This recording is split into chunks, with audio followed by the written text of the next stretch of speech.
Hi, everybody. My name is Donna Reed, and I traveled in Up With People 1976, and then did costumes for a few of you for a few years, served on the Board of Governors, a few other things. And if you've watched any of the Cactus Lounge interviews, you already know that. So today, my guest is Leif Bristow. Welcome, Leif. Hi, it's nice to be here, Donna. So I don't know anything about him, except that I think he works in film and helps on movies or something. So it's always fun for me when I get to talk to someone who I really don't know much about. So Leif, why don't you start by telling everyone how you first learned about Up With People? I used to say, where'd you see a show? But not everybody saw a show. So how did you learn about Up With People, and when did you travel? Things like that. Well, in fact, I had seen an Up With People show when I was in high school many, many moons ago. And then in 1973, Up With People was in Edmonton, which is where I was living at the time. I went to the University of Denver, but then transferred back. I was born in Canada, raised in the US, and then transferred back to university in Edmonton. And my father's company was involved in sponsoring the Up With People concert in Edmonton in 1973. So we had a couple people stay at the house, and then I went to the show. And at the time, I was kind of in a double major between opera and medicine, trying to decide whether to be two exactly alike. Well, when you think of being an adolescent and child psychiatrist, or being a singer and performing for 2 hours, you're giving somebody maybe a relief from the rest of the world for that 2 hours. You just don't get to charge the same billable hourly wage. That would be true. Yeah. So I was trying to decide what to do, and I was as I was finishing the year, and a couple of people that were staying with us said, "Oh, you should interview," and I loved the show, so I thought, yeah, why not? So I did interview and got accepted, and it was really very fascinating for me at that time, because I went with cast 74A, and as you know, our cast staged their show in Spa, Belgium. Oh, fun! No, I didn't, because everybody staged all over. And I had I think that was the very first time that Up With People had staged a show in Europe, so yeah, we staged our show in Spa, Belgium, and it was fun, because I remember I actually spoke to Herbie Allen that summer before going, and he said, yeah, you really need to come, because I was and I was trying to figure out where my life was going, whether I was going to do opera, whether I was not going to do opera, and Up With People really helped me figure a lot of that out, actually. Because at the time, my job was to go and win competitions, and I'd been offered a position at La Scala and the Met, and I just couldn't decide whether it was something I really wanted to do with my life. Leif, let me interrupt real quick here. How old were you at this point? Were you like 22, 20? 20. 20. Okay. Yeah, I just turned. I turned 21 just before leaving. Okay. To go to Brussels. Okay. So yeah, it was a really fascinating time. It was really exciting staging the show in Spa.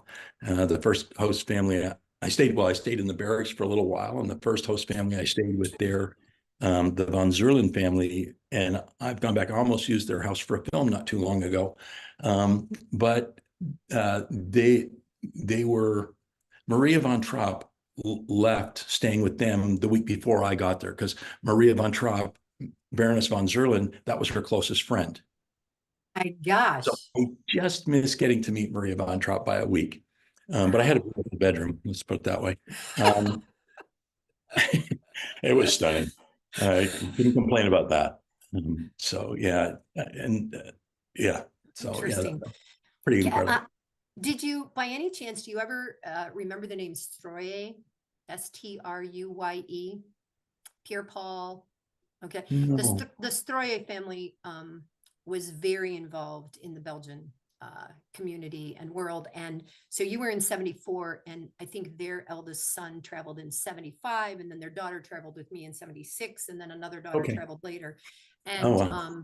And they are that family, my girlfriend is probably the ones that I have visited the most in Europe. You know, if I'm there, I try to get to Belgium, you know, to Brussels. Uh, well, you know what? It's really interesting how places form impressions in our mind. I mean, I was fortunate growing up. We moved around a lot. We travel around a lot because I lived in Alaska, Denver, Dallas, Chicago, um, Yeah. Los Angeles. So there was a lot. But um, flying to Brussels was my very first trip abroad, I and was of going course, to I'm ask. on my Yeah. own. So there you are. I didn't do the backpacking around Europe thing. So we land in Brussels, and it was just so magical. And then driving from there to Spa, it was always very magical to me. I fell in love with obviously Belgian chocolates, like everybody else in the cast, Everybody does. Yeah. and and Wardrobe kept telling everybody how to stop falling in love with Belgian chocolates and fries. Um, one too many Of freaks course. and one too many chocolates. Um, so, yeah, there were a few people that were, guys, you gotta pull back a little. Um, uh, so I actually, because of that Belgian chocolate and a Belgian chocolate company here in Toronto, I actually did the first ever English language romance movie about the chocolate industry a number of years ago called Love, Romance, and Chocolate, which we did for the Hallmark Channel. Yeah, yeah. I've watched several of your shows, so we'll get Okay. yeah, So more of that. we filmed that one in Brussels and Bruges, Oh, and nice. it's that and a couple of other of our films are ranked among the most ever watched Hallmark movies in history, and Oh, they play all the that time, as you know. So yeah, that's true. That's true. I go from something like Breaking Bad, which goes and then I go like, no, I need to watch a Hallmark movie because a I lot of know how people they're in gonna that, end. an awful lot of people in that world. Happily ever after. You know, we need that. Even Yeah. in the made up cities and countries. Yeah, and we try not to do that. I mean, that's kind of where we tried to set a different standard for Hallmark. Yeah, yeah. Wherever possible, I play the country we're filming in as the country it is, so that That's I can nice. showcase the postcards of those countries to send them back to a lot of people who may never get the experience that we had when we were up with people. Yeah, you're right. All right. So when you joined, because you then had been in opera, were you a singer when you traveled? Did you, Yes. were Yeah. you? Okay. And what, just, I'm trying to think of, when I traveled, it was 76. So they had jumped into this centennial thing in 75, 76. What were some of the songs in your show, Leif, that? Well, obviously, Rhodes, Mhm. uh, uh, uh, The Old Man and the Boy, Oh, there goes Hello. an old Uh, man. That one. yeah. Yeah. Yeah, yeah. Tuna used to sing that. Tony Flores used to sing that one all the time. Um, uh, I love that you called him that. That's and awesome. I will tell you a very memorable experience that Tuna and I had that was pretty unbelievable. Yeah. Separate from all the other amazing experiences we had. But we, yeah, it's Yeah. just Okay. thinking like, wow. Yeah, it's a flashback, isn't it, to go back 50 years and be like, what did I sing Yeah, it sure is. in that It really show? is. All right. So and because I did costumes for a few years, and we were in double knit. Were yours like double knit too? Were you in like that rust color and orangey We we yellow? had we we had the kind of the, I don't know what color you want to call it, somewhere between yellow and gold, the big puffy Yes. sleeves, Puffy and sleeves, yes, and the big wide collars, collars. and the brown and white diamond sweaters for the Yes, guys, the and sweaters. Okay. yes, Okay. and Yeah. yeah, sleeveless sweaters. And then, uh, yeah. And then when we're in kind of in the tangerine and turquoise or Okay, aquamarine dresses. right. And then we went to orange and yellow and green, 75, 76. So there was a number of years where those were kind of our colors. So anyway, all right. So did you travel more than 1 year on the road? No, I'm actually one of those oddballs that everybody couldn't figure out what the heck happened to him. And I got, well, a couple of things happened. It wasn't any one thing.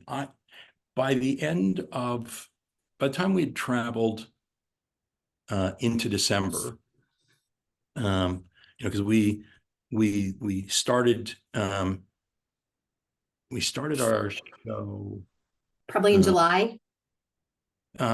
We staged our show in July and we started it, I believe it was in August, in Belgium, because we did a lot of performances for Princess Paola was sponsoring these concerts around the country to raise money for crippled children and things like that. And so we did a number of those concerts for her. I actually got to meet who is now the king, but the prince when he was 12, in Brussels. And it's after that, when his sister his aunt moved to Toronto, I actually went out with her a couple of times. And then, and when I went back to make the movies in Bruges and last couple of movies that we've done in Belgium, what actually in Love, Romance, and Chocolate, you saw this beautiful palace in the movie. Yeah. Where they were making the chocolate and where the ball was. So that palace is the largest privately owned castle in Belgium. And who owns it is very close to the king. And he happened to be at the same concert. And so he and I started talking about it and he remembered. And that was the reason we got to use that palace in our movie. Wow. Isn't that a great, connections story? And I've used it again when we did, I don't know if you saw Jolly Good Christmas. It's one that we did, but that one was also, we used the exact same palace. That's fascinating. We filmed all through the palace. So yeah. You'll when you get a chance, if you get a chance in your busy life to listen to some of these, interviewing some of the people who have who traveled in different years, who have wound up either in film or TV or whatever. And there's one guy, and I can't, John Fidinich is his name, and I probably mutilated his last name, but he started out and he was he secured sites, for filming. And then he has been, I believe, and I'm going to say producer, not exactly sure if those are the right words or if it's director, but I think producer for the show about, oh my gosh, Netflix, French chef, whose name, it's awful that my brain doesn't remember names. Anyway, the progression of life, through doing it and how he's created. So after. Yeah, well, you were asking how long I traveled. So what happened was, by the time we reached December, when we were in Milan, because we had been traveling, I ended up getting bronchitis from singing. But when we were in Milan, I had the opportunity to then go and visit with the director at La Scala. And when I was standing there and they were saying, yeah, and if you go to school, here's what you need to do. Or if you come to if you come to La Scala and begin to work, here would be what you need to know and everything else. And I was trying to evaluate because the Met had made some suggestions based on if I worked at La Scala and then came to the Met.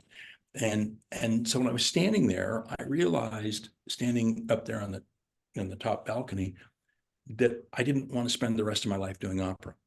I was going to ask when that. But I wanted to entertain the mass, not the few. And at that time, you figure, and when we were in Ancona, Italy, before we went to Perugia, the house I was staying in was directly across the street from Luciano Pavarotti's parents' home. And Luciano Pavarotti had just been there and just left. So it's like, I kept missing everybody. So We were this close, right? Do that. We were this that close. close, that close.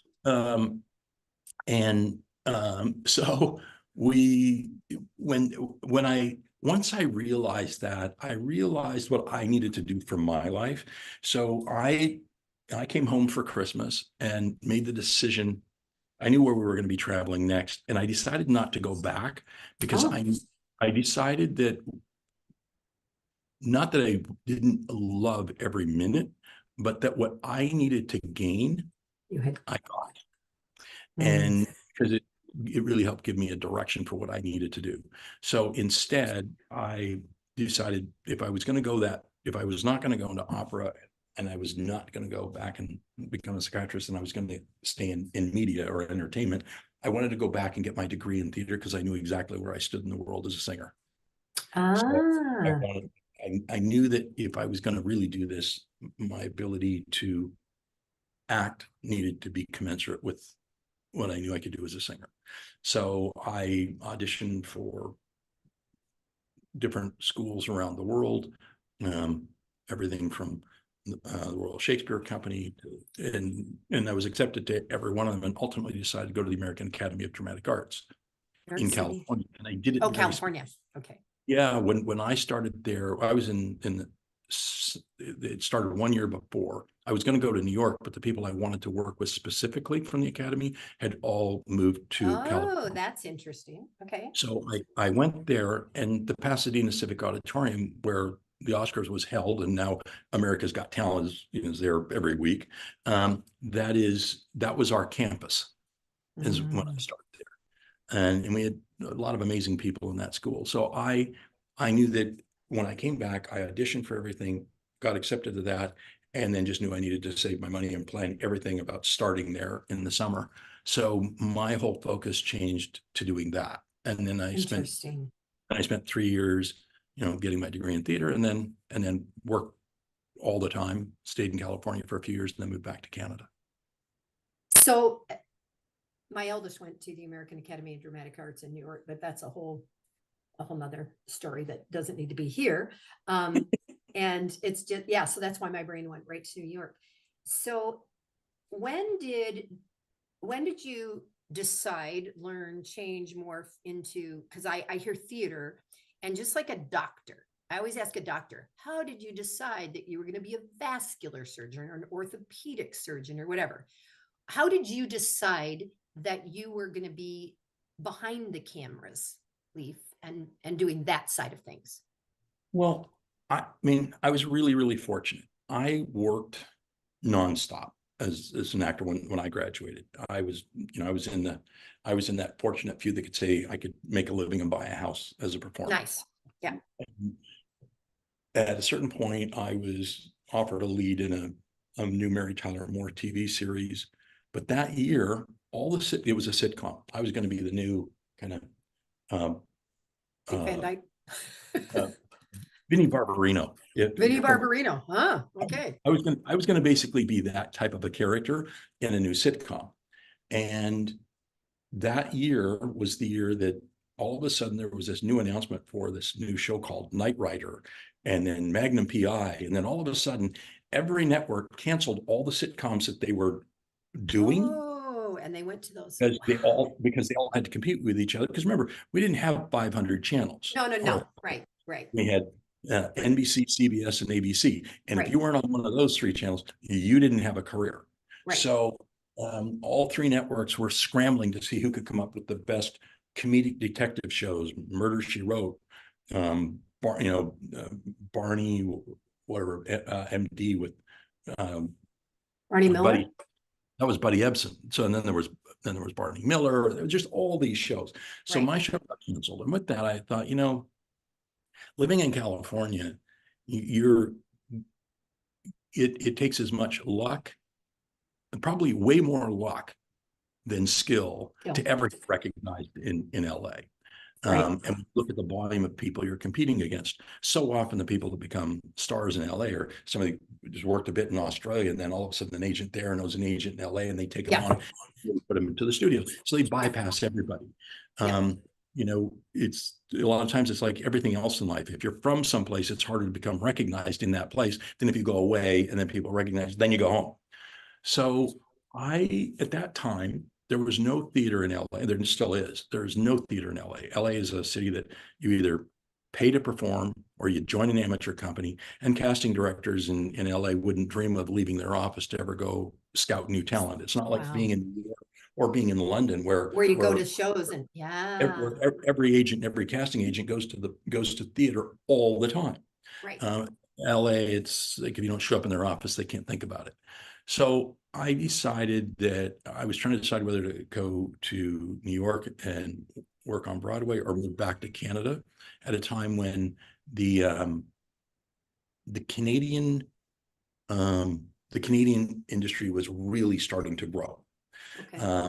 So I decided to come back. I worked here for a number of years, nonstop. And then when the economy's changed and, you know, anybody that's tried to work in media, I don't care whether it's singing, writing, acting, and any of the creative arts, we all know that there's, you know, for most people, you're always dependent upon either getting grants or people funding something or this or that. So it's very volatile.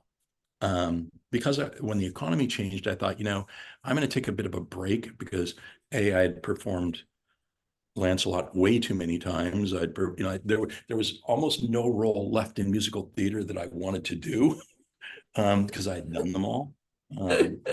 So, you know, it's like after you've done 250 performances of Captain Von Trapp, or you've done, you know, it's just Yeah.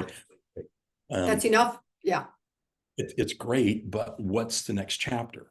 So I decided to take time off, and crazy enough, go into finance because everybody in my family is in investment banking except me. So I knew that I grew up in that. So for me, it was osmosis. So I said, no, I'm going to go out and learn. I want to understand how to finance what I want to accomplish with my dreams. There you go. I joined forces with a few people and we opened a merchant bank and we financed everything from hovercrafts to pharmaceuticals to diamond mines to healthcare products. So with that, I learned how to finance media. So then I said, well, so now if I want to finance a play, I'll just finance the play. And then the opportunity came, and I, at some point, there was a company that had made a film called Beethoven Lives Upstairs, which won the Emmy in 1993 as Best Family Movie. And they didn't really know anything about finance. Somebody had given them the money because they needed a tax write-off, but they wanted to make more movies. So I agreed to finance that company, and we ended up doing 18 films for HBO on composers, inventors, and artists. Like we discovered the diary of an 11-year-old girl studying piano with Bizet when he wrote Carmen. So we told her story.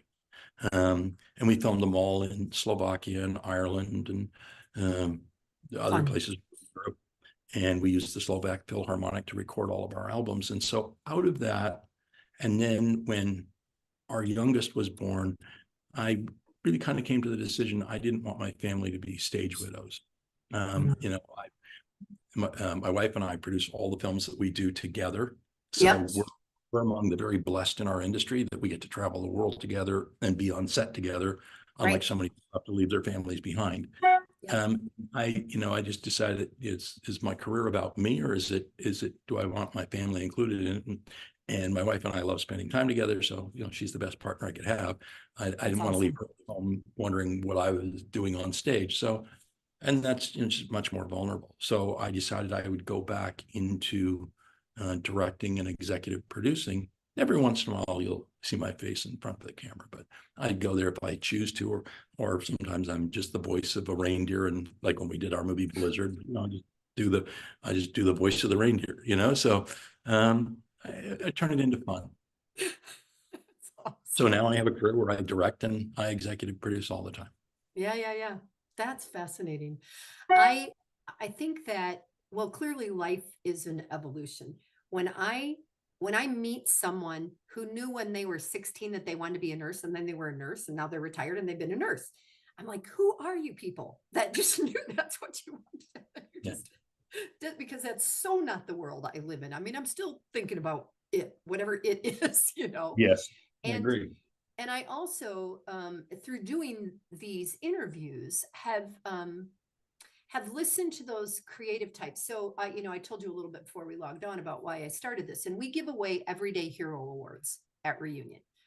And the Everyday Hero Awards had been related to people who knew stories of Up With People alumni and what they did. And I felt like there was a lot of everyday heroes in our world who none of us knew about.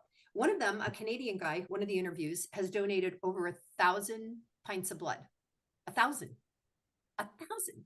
So that's not building a school in Africa. That's not, but 1,000 pints of blood, right? That's an everyday hero to me, right? That's and I feel like the stories that I learn from people. I just interviewed 3 guys who they played together in '77. They're still recording together. They're just reproducing a song that they wrote on the road in '77. That's wonderful. I love that. And I think that that's part of who you are or who you were or who you became in Up With People, that you have these connections. You've talked about connections, right? That, this person here, and what led you and guided you early on to make some of the decisions, that you've made. So, what do you have coming up? Well, last year was a really busy year. We did a film called Dancing Detectives in Malta with Lacey Chabert and Will Kemp. I saw that. I do watch and follow you online, so I see what you're doing. and then we went to South Africa, and I directed Safari Romance, which stars my daughter. That your daughter was in that one. Yep. Yeah, and Andrew Walker. And then we went to Hungary and did a golf movie, Love on the Right Course, that Brittany actually wrote with her husband. And then we just finished, which actually I'm just finishing the mix on it now. Aggie and I a few years ago had an idea of, what if we did something like a modern day version of The Love Boat? But instead of what we did was we went and we chartered one of those great big river cruise ships that goes through on the Rhine and the Danube. What company did you use? We used Scenic, so we used the Emerald Luna is our ship. Okay. And we chartered the whole ship, and we went from Regensburg, Germany to Budapest, and we filmed in all the ports along the way. Okay. So we did 3 movies, and we'll see 3 different couples falling in love on a river cruise romance movie. When Hallmark relaunches their major and re-announces their SVOD channel in September, it'll be the major franchise to launch the channel. So we've just done that.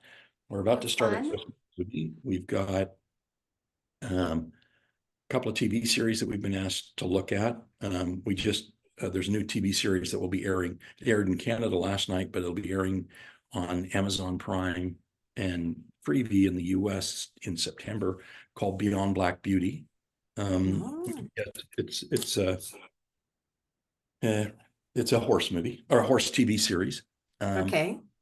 And wow, we've got, I don't know, we have 11 movies to do. I was at Sedona, as you saw. Yes, you were in Sedona. Yeah. Dancing Through the Shadow, which is the movie that based on the book that my wife wrote about a woman who was the prima ballerina in Beijing when Mao was in power. And wow. Her son was taken away from her when he was 56 days old, and when Madame Mao thought that ballerinas needed to understand what was hard work like the peasants did, so she closed all the dance schools and sent them all to labor camps. So she only saw her son only a couple times in 3 years. So we did a movie about her life, and that should be coming out through MGM next year. We'll be releasing it in a small theatrical release over the next few months.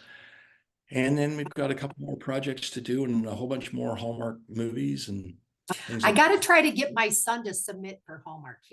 It's funny. His birthday's today. Happy birthday, Caleb. If you watch this, he's 37. And happy birthday. Yeah, last night he got together with several alumni in Denver, and they all dressed up as a form of him. And so his brother, my other son, wore a t-shirt that showed the shows that he's either been in or knows really well. So it said, Les Mis and Wedding Singer and stuff, because he's kind of the Adam Sandler kind of guy. Okay. Compared to the Jean Valjeans. That's what I always, those are my two comparisons. Yeah. Like, you know, he just did School of Rock.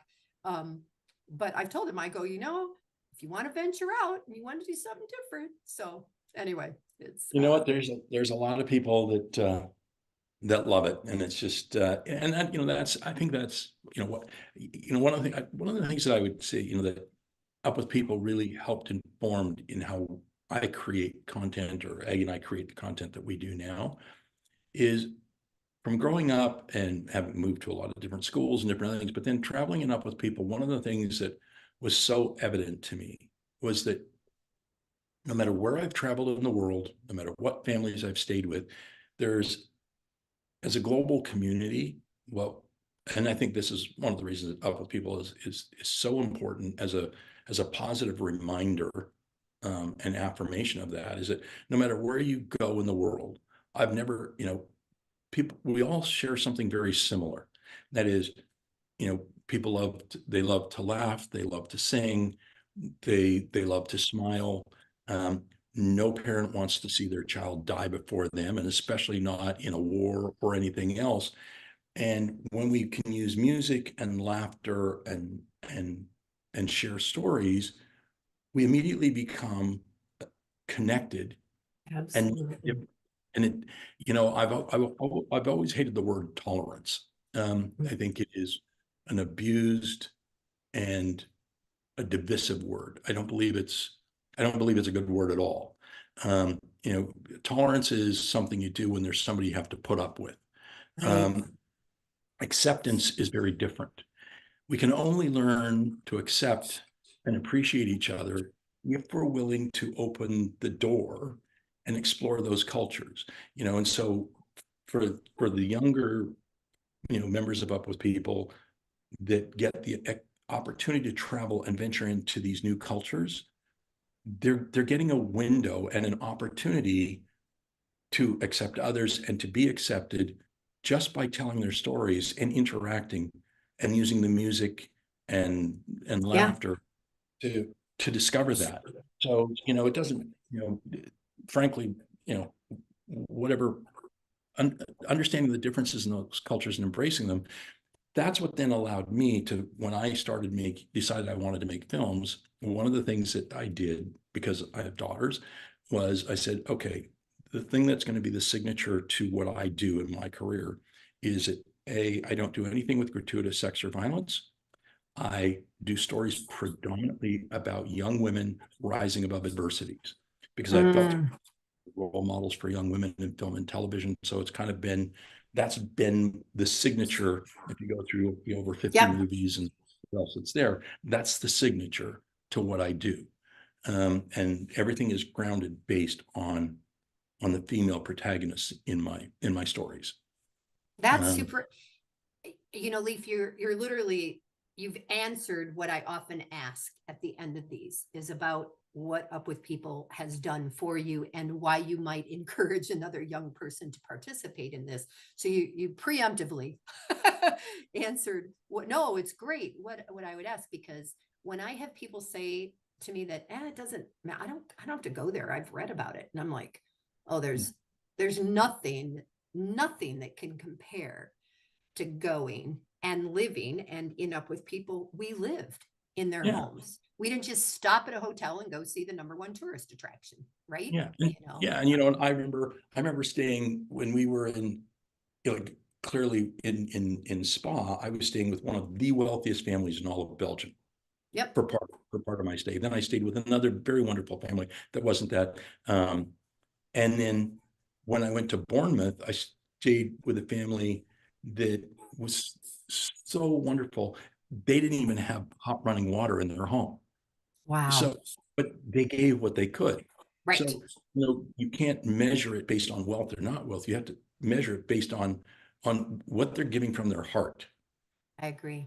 You know, I met one, you know, one of the I had so many memorable families. Tuna and I, if you're ever talking to Tuna, ask him about Jan, Gigi, and Mimi, the young family with their 3-year-old that we were staying with in Ostend.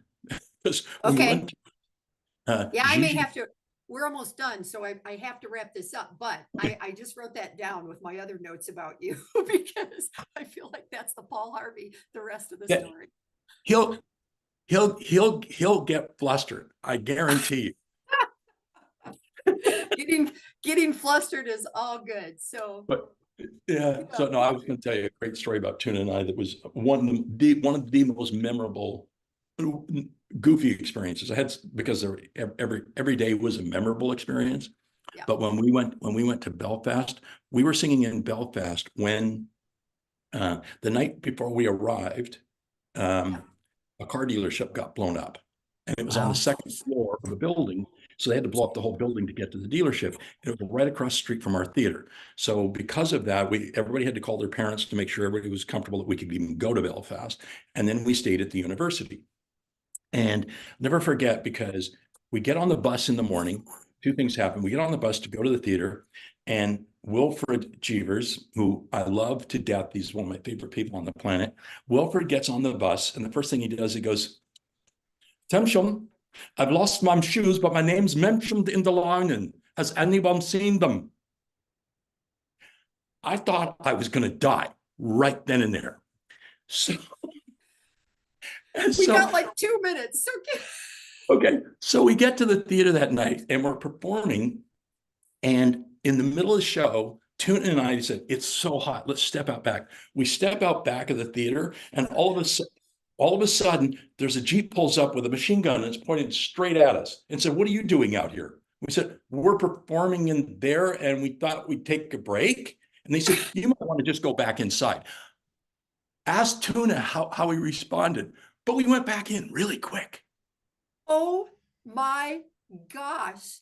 I thought And you were the going next to say next day was when the famous movie In the Name of the Father. That was the yeah. day of the breakout. So for our bus to get out of town took for ever. Wow. Wow. Oh yeah. I'll have to message. He was like a dance captain or something in 76. I can't remember exactly, what he was doing, but that's awesome. Leif, thank you so much for your time. And I will let you know, I kind of release these every couple of weeks if I can. Okay. I took a big pause during Christmas and stuff, but you have to go to the Cactus Lounge on YouTube Yeah, and now that I know about listen to it, me. You have to, you must. I will. I will for sure. I will for sure. And stuff, and it's wonderful hearing your story because you are one of the people that either through the alumni page, or I think I sent you a friend request, I follow where you are and what you're doing, and it's Thank you. fascinating. And I love that you go and you do, and you work with your wife and you incorporate your daughters and everything like that. That's just and I like that it's wholesome in many ways. It's good. It's not, like you said, not all the gratuitous stuff that It's I a grew up wonderful break. It's a wonderful yeah. break from everything else. Yeah, agreed. All right, so I'm going to wrap this up. Thank you so much. You have a Thank good you. rest of the day, and I'll keep You too. watching. Okay. Okay. You take All care. right. Bye. Bye.